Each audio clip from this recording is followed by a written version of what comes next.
Deuxième œil international Toyebi Nanyango abungi bulu yeke Esekisaka biso etangisaka biso Esala mingi mpona baimboka e Le journal social mpona peuple Makambo na biso akotaka yango Amemi na bakonzi solution pe ye Molobe ya biso pati mwamba e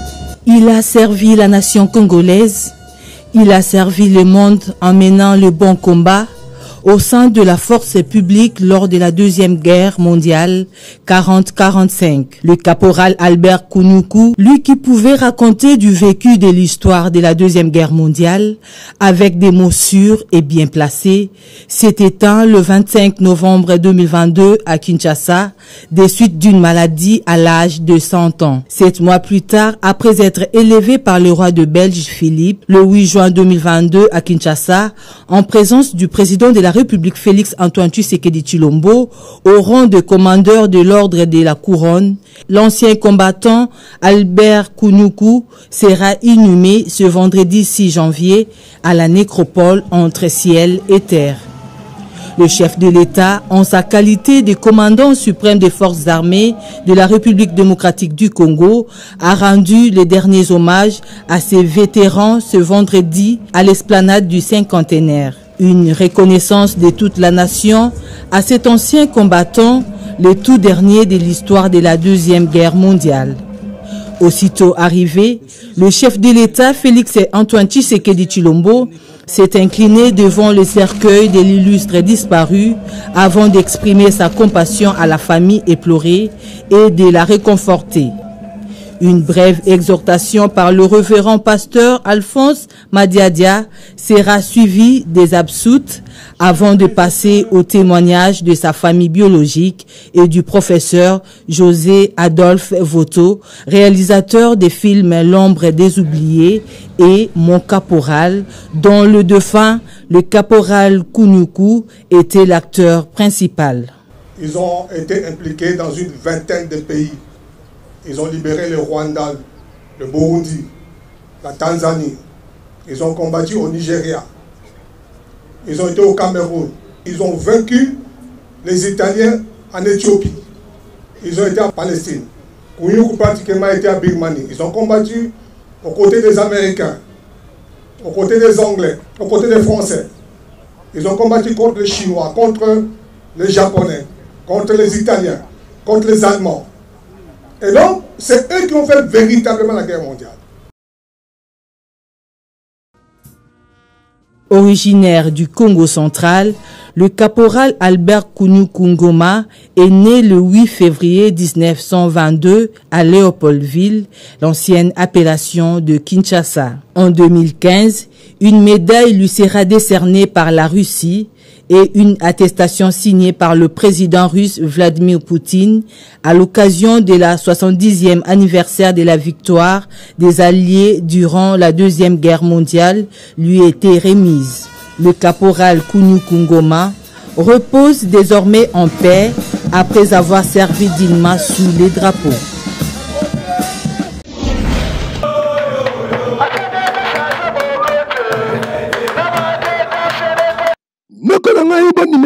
A sentencia véritablement na matete pe molobeli ya bana mwamba akendaki ko s'enrôler en tant que vrai disciple ya Félix Antoine Tshisekedi Tshilombo pe moko ya ba membre ya AREP ya son excellence Guy Londomboyo bondi melangai ke atambolaki makolo makolo elongo na fondation na ye Arsène Tasia na bana matete accompagnaki nzela nzela loyembo kaka ne bozali komona atambola inde ti awa na complexe scolaire Malandi de botala nde na koti na salle wapi apesa identité na ye complet bazwa pe empreinte pe bakanga photo kitoko carte ebimaka te carte ebima na ebimiseli na ye boyoka ndenge nini a communiquer boye ba impression na nga na oyo nakoki koloba na minute eza que oyo ezali un droit et puis un devoir civique oyo nauti ko remplir sikoyo. Je fais ma part devoir na ngai ya kozwa carte ya s'enrôler pour na kozala en ordre par rapport à ba condition bongo et permettre ngai na ba voter. Le message est clair, le roi chef de l'État yemora pesaki mitindo alansaki yango yemora mizolaki carte à niveau Équateur et puis guide na biso ya parti le maître Guy Loando yepa mizolaki yaye et puis moi de mon côté par nanga ezaki na s'enrôler na base nanga ya matete côté Malandi. Alors je lance un appel na bana nyonso ya Moamba batu nyonso ya Moamba et particulièrement ba o ya matete ba ko s'enrôler massivement pendant un temps ba moni bazaki délaissé. Il y avait personne qui devait défendre l'intérêt na bango. Et je pense que la jeunesse actuelle a consciente sur tout le plan. Et ngamoro na mi pesi mo kanoana rozwa au devant ya bana matete pour défendre l'intérêt na bango. Noko na ngai oyo Arsène Tasia véritablement na matete pe molobeli ya bana mwamba attaque moko ya ba membre ya parti Arrêt Pasali koko ki sa devoir civique na ye koya ko s'enrôler boye pe ko pesa message na population nyonso mwamba ba s'enrôler et sali bien makasi alors que mwamba balobi ba kozalaka sima na ye lisu likola lisu opération kangelongi po ebele baya bakosa yebela.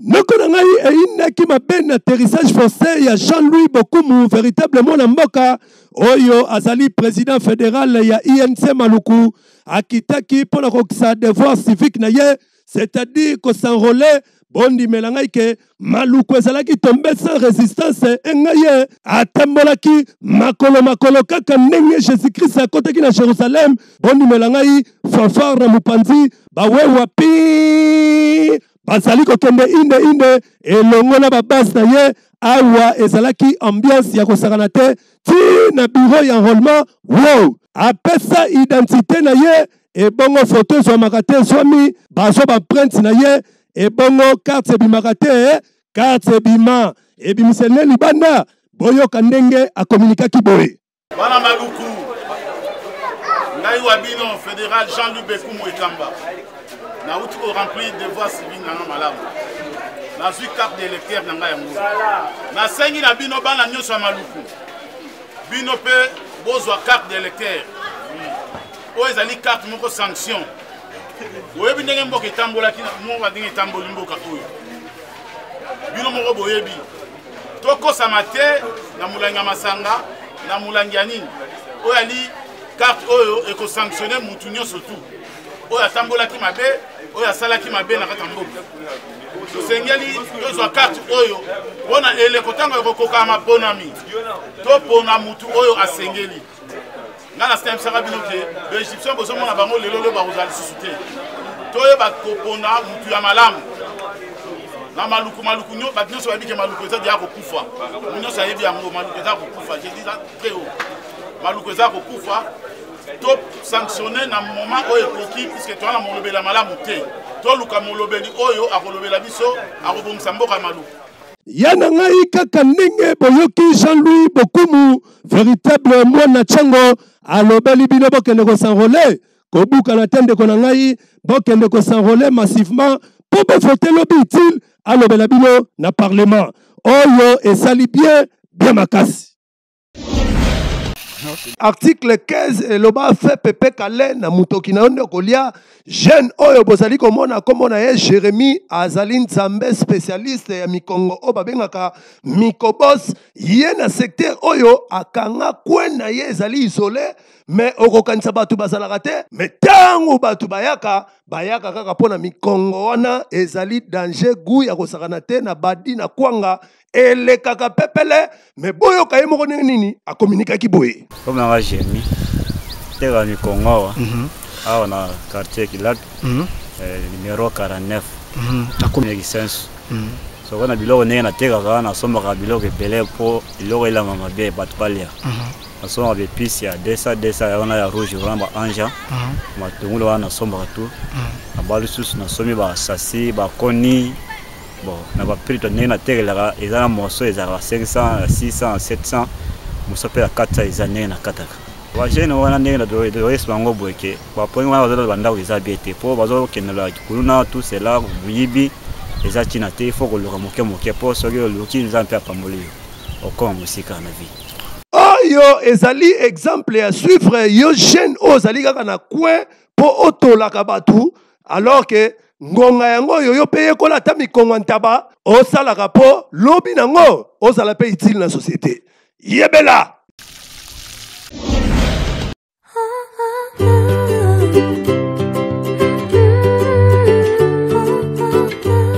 noko na ngai otamboli par-ci par-là na ba hôpitaux ebele pona koluka solution ya misu na yo tala solution yango yo eye liboso ya porte na yo optique solidaire dana oyo bamemeli bino ba docteur bespère na oyo etali opération ya misu awa yaya soko koti bazali kosala ba opération lokola cataracte glaucome amélioration des traitements opération chirurgicale facon laser tala soki okoti awa na optique solidaire dana yaya nimela ngai bakoyamba yo kitoko bako-oriente yo na ba-examen oyo esengi mpo na misu na yo mpe bamama nyonso na bapapa oyo bozali komona bayaki awa bazwi solution boyoka ndenge bakomunike boye mpe honorable ndeko leser oyo ayaki consultation ye mpe akomunike boye soki nga moko nayaki oyebi ezalaka na bato généralement bazoriente bato me baza na confiance na bato wana te nga moko nayaki parce que naza na confiance na solidaire optique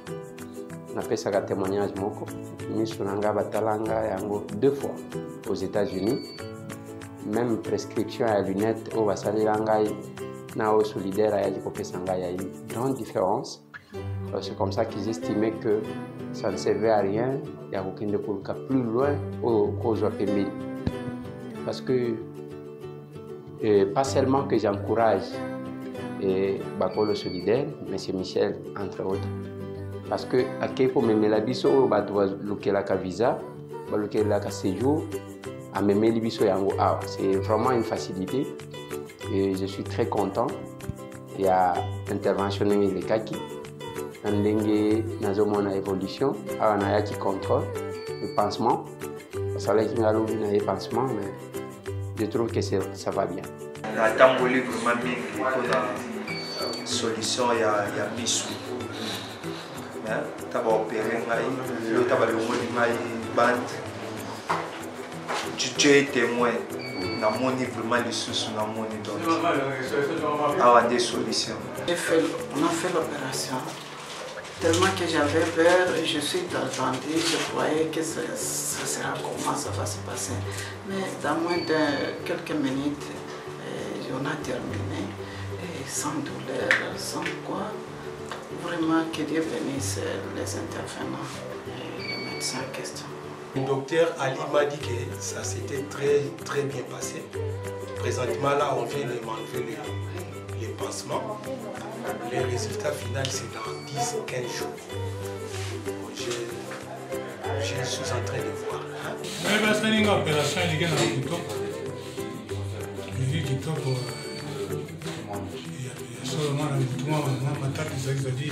Ma douleur est beaucoup mais sinon ça va, c'est très bien. On a sauvé parce que on a terminé. Il est envoyé kitoko. Noko na ngai bokanisi esili tente esili bongote awa bazali pe na pharmacie bazali pe kote kisa ba lunette ya ba marque nyonso banti soleil na ba griffe lokola Versace, Gucci pe ba griffe ya ndenge na ndenge. Okokuta optique solidaire dana ezwami nango musika te eza na boulevard du 30 juin na galerie Albert pe lisusu ezwami na nouvelle galerie présidentielle tope obenga bango na ba numéro oyo ezali affiché liboso ya ba écran na bino yebela.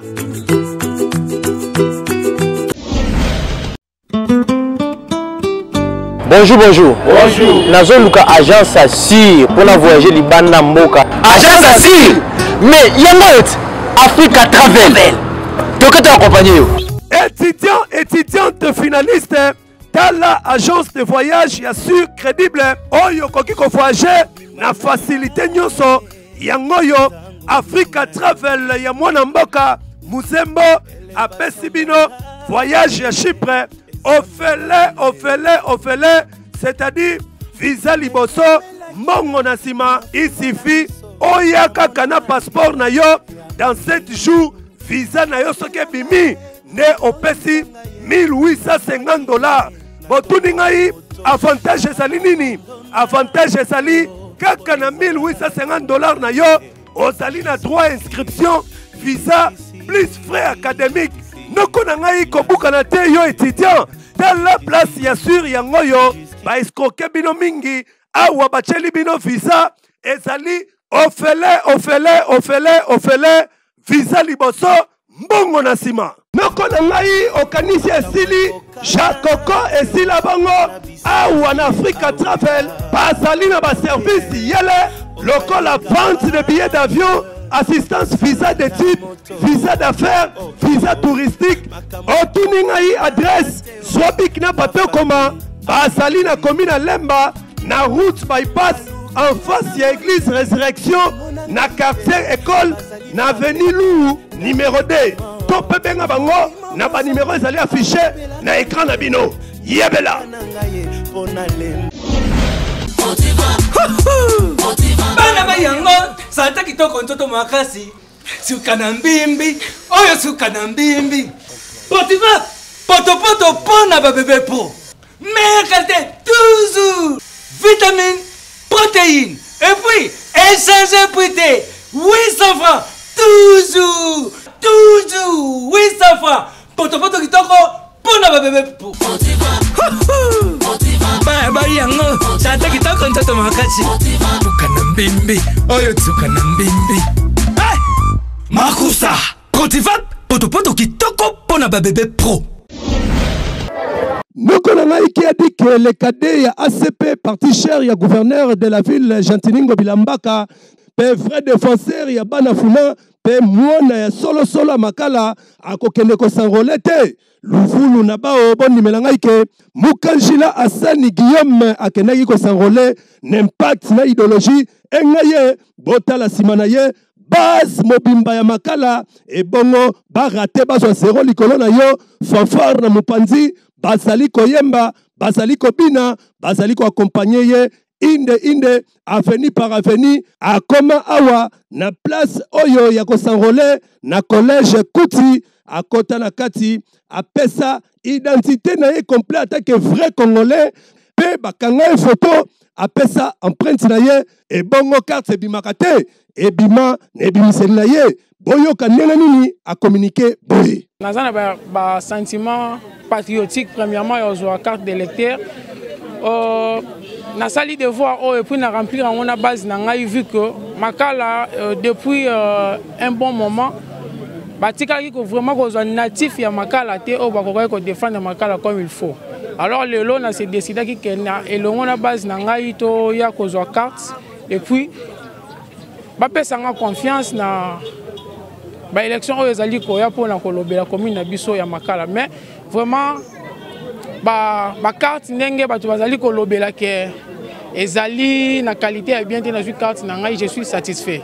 Noko na ngai oyo Mukanjila Asane Guillaume asali ya ko s'enrôler boye en tant que défenseur ya bana funa pe vraiment na makala esali bien makasi alors que funa nyonso balobi basana simana ye po bango pe ba s'enrôler lobby ba voter utile na parlement yebela.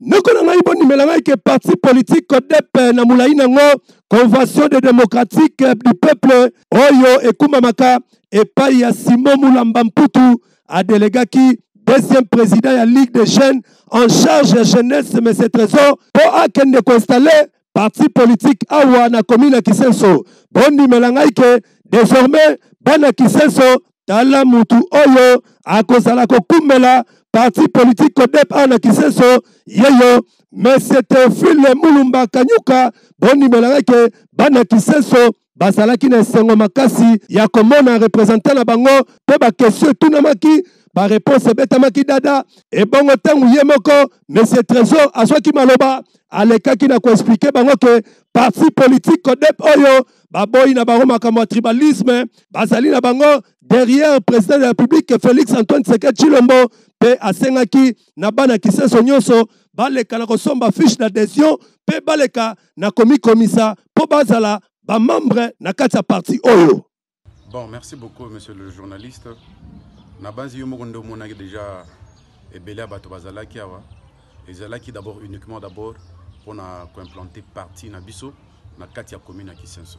Yana ngai awa parti politique Codep est commis implanté na commune ya Kisenso avec en tête monsieur Théophile Mulumba Kanyuka et sali bien makasi et bongo bana nyonso Kisenso balobi bakokota kaka na parti oyo bakosadere po ba voter molobeli na bango na parlement et sali bien makasi.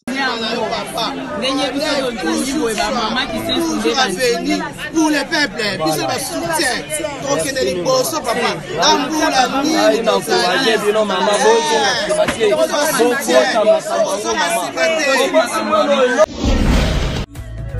est-ce que tu connais Dubaï?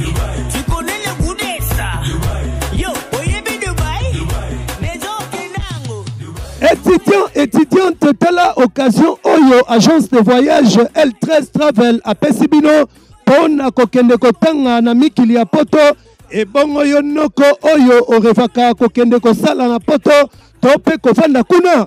Tala occasion ya ngoyo, na mobange na méga promotion, Oyo à Pesibino, na ba pays yele lokola, Canada, visa d'études, ezali na $1999, Chypre, démarche ezali kosala kaka 2 jours, soki visa ebimi, après oye kofuta $1650. Dubaï eza na $140, et bongo Turquie eza na $2500, Serbie $2500, et bongo yo muto ozali koluka kosalisa passeport oyebite okobanda wapi okosuka wapi, tala awa assistance passeport eza na $99 ya pamba, et bongo dire nango eza kaka na 1 semaine ya pamba, et bongo entrée express Canada eza na $10, résultat sur place, et bongo vente ya billet d'avion national et international ezali pe kote kama awa na moins cher ya kosakana te.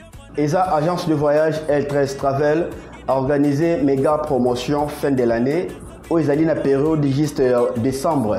Papa, maman, elenge, vous en avez besoin aucun de kotang, vous en avez besoin aucun de visiter bamboka tel que Canada, Chypre, Turquie, Dubaï, Serbie, Pologne, ainsi de suite. Tout les bino ba promotion na ba prix record. Bobe sa biso confiance le ko la bato baleka liboso na bino car L13 Travel Agency to dali ko permettre bino to comme ça bandoto na bino réalité. Souri na bino de la préoccupation na biso. Noko na ngai oli komona agence de voyage L13 Travel.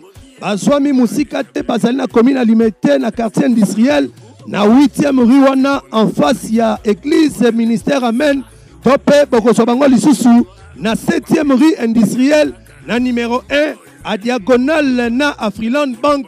Topé bobenga bango na ba numéro yo ezali affiché liboso ebe écran na bino. Yebela.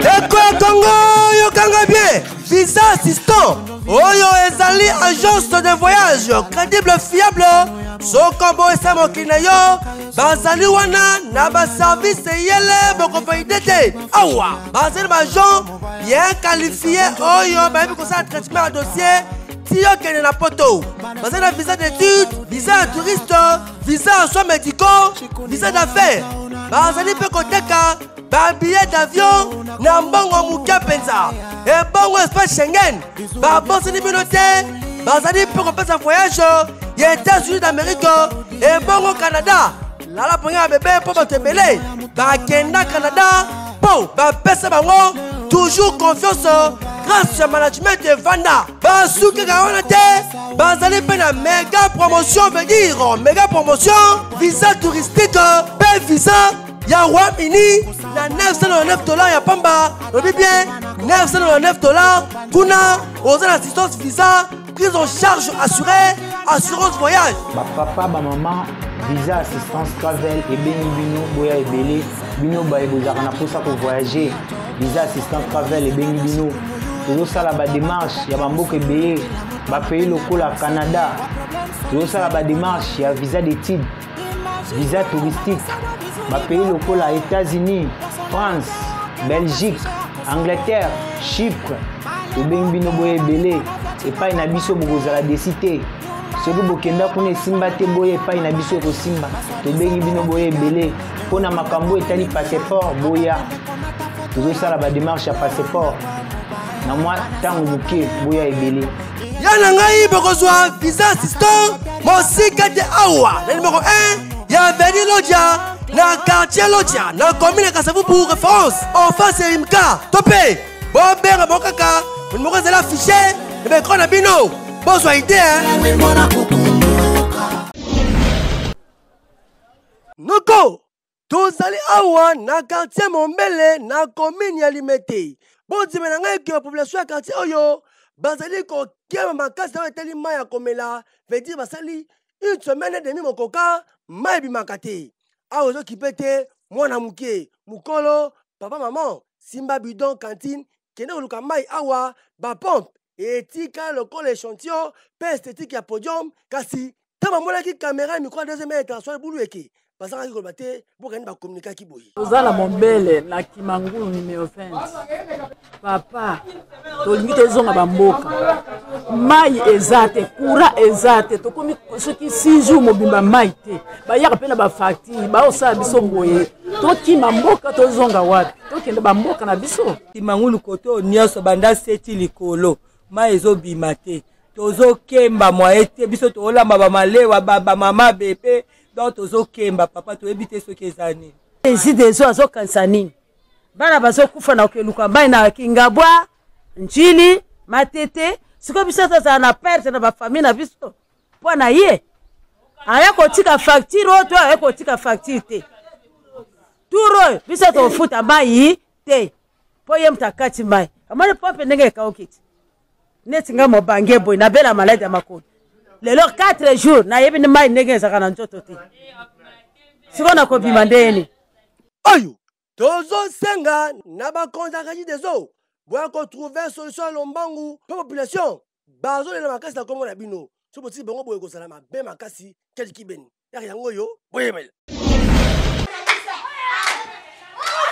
noko na ngai orphelinat Mashko famille ezali kobelela na bato mitema malamu bino bato bomesana kokaba balobi kokaba ezali kobombisa ebongo kopesa nzambe akobosanaka yo te ata na litanga ya mai na ndako na yo ekozangaka jamais babeleli bino bato mitema malamu boya kosunga bango boya kosunga bana oyo botala ndenge nini bazali kosakana ebongo na kati ya ndaku ezali terrain ya football ata TV to radio bayoka information ezalaka te ebongo depo na bango ata vera loso oyo eza te bana oyo bayebi te bakofete ndenge nini na ntango oyo yo ozali kosala programe bana na yo omelisa bango oliesa bango yeba mpe kokanisa bana oyo ata na litanga mai nzambe akobosana bino te nazosenga na bato oyo ya malamu oyo bakoki kozwa soin na biso toza na batv te toza na biloko ya kolia te bafeti yango oyo me toza na biloko te batv eza te bambeto eza te biloko olia esili bonani yango tona bilamba olata te tozosenga na bato motema malamu oyo osunga biso mama denise tozosenga lisungi biloko kolia eza te bilamba eza te bamusa ebebi tokoka kolala te yango tosengi lisungi mama denise motema malamu ya kosunga biso tosengi lisungi mpa na yo yo oza manga obwaka bano te yo nde osunga biso tosengi bilamba olata tosengi bilamba mpe ofetele bonane yo nde osunga biso tinde biso te biloko tosepela mpo tondimosa mama solo tozalaki libanda balokoti biso na felna tosengi osunga biso tozala bato minene na mokili oyo tosunga mpe ata mokili oyo tosenga aide na orphelinat Mashko mpo bakoyede biso na bato baza mite ya malamu ensuite mama Denise zolanda biso osungaka baorphelin oya osunga biso awa toza na charge makasi moto ya soutien eza te badepute mpe bazolanda biso kati na sikoyo toza na besoin na bino mpenza bwa koyede bana oyo. Mais nous lançons encore une demande et un message fort. Nos chers honorables ministres, députés, tout consort, ils en bana oyo baza dans le besoin.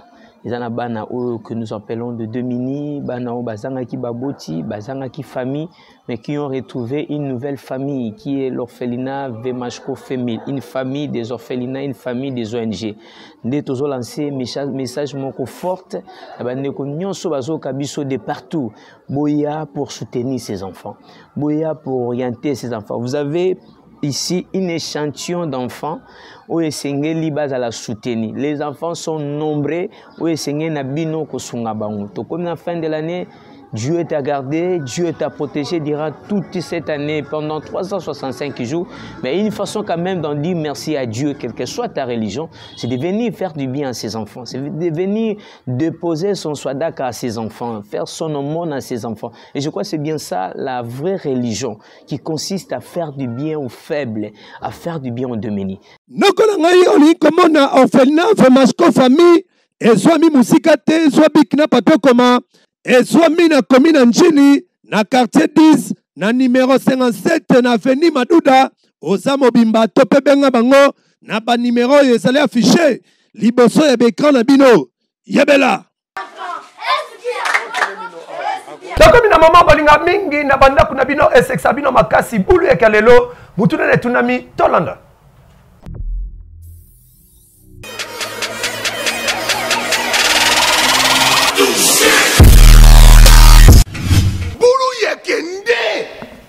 Na yebisi bino bulu yeke nde epai ya bavoisin zololo ekoti ya ndenge ya kosakana te zololo yango tofini bango fio bawewa nyonso moyo wenu. Tala kamera ya Serf Luzolo. Mbote mama. Mbote papa. Soki ndaku ya député to ya ministre eziki ambulance eye ekoma moto na kwa mteliboso nani ekoboma moto liboso na ndaku ya ministre po ya za mokonzi olobi ekoboma moto liboso na ndaku ya ministre po ya za mokonzi po député aza na sima ya ministre motu nezali boye soki ndaku ya député to ya ministre eziki ambulance eye ekoma moto na ndaku ya mteliboso nani Nanda kwa député. Olobi?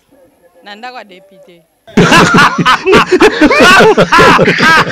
Soki ndaku ya député, to ya ministre eziki, ambulance eye, ekoma moto epa moto ya liboso nani?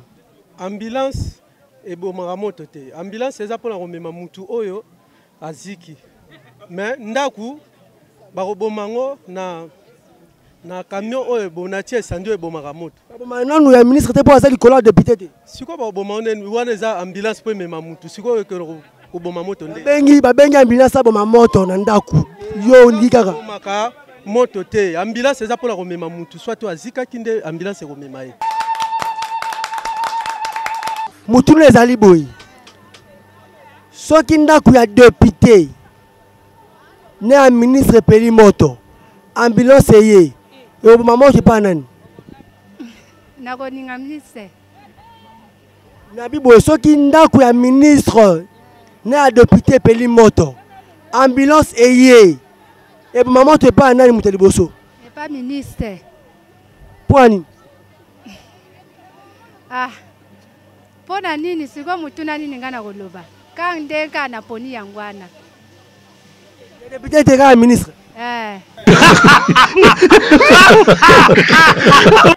Soki ndaku ya député to ya ministre peli moto ambulance ye e maman te pas mutu munani muteliboso.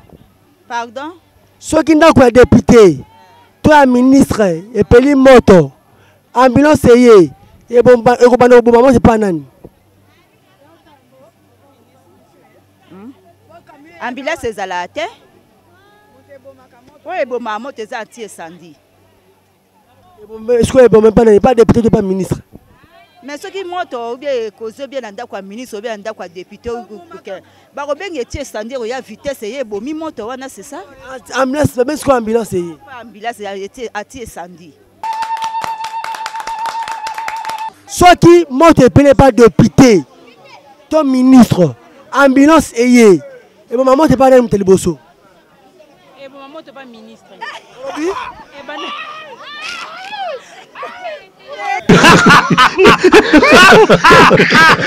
Lui écouter la télévision qui était à wana wenza luza mutu nezali boye. Soki ndaku ya député to ya ministre epeli moto ambulance eye et comme moto ya pa ndako mutu liboso nani.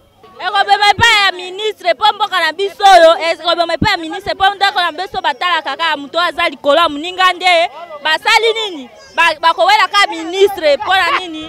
Pour ministre akopesa bango mbongo ebele aleki député na mbongo ministre akoyela ministre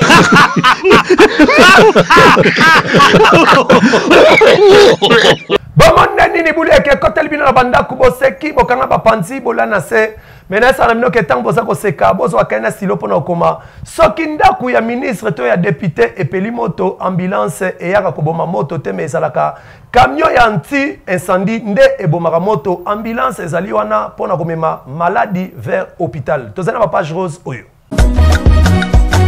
Bon anniversaire na Gabi Tozi mwana ya mama Michou Tozi pe papa Bruno balobi abotama mokolo lelo tika ete nzambe ya Isaac Katanda yaleka na komona ye balobi ekoyinda mabe enga ye 250 ntaba plus kwanga moko ya nsesa ebongo biso tozanga te ekoyinda mabe na lemba.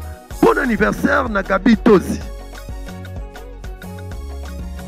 Chamuntu Chanzambi elakisi ke tokomi na suka ya magazine deuxième A international bulu yeke oto zali kobenga mikoloyo voiture sans moteur tindika chakal tie kopela tika ete to présenter na nuba condoléances na magazine Lingala Facile oyo babungisaki ndeko na biso Ibrahim Ndokwa wazali cameraman de guerre cameraman oyo to travailler na mingi molimo na ye epema na kimia bisika zali biso nyoso tozaka bawa tokolanda kaka direction moko epa yeba voisin esi eyebana zololo ekota tofina bango fian bawewa bapokona na kanduka moyo wenu nushala bimpa tutaona na kesho tole kadi.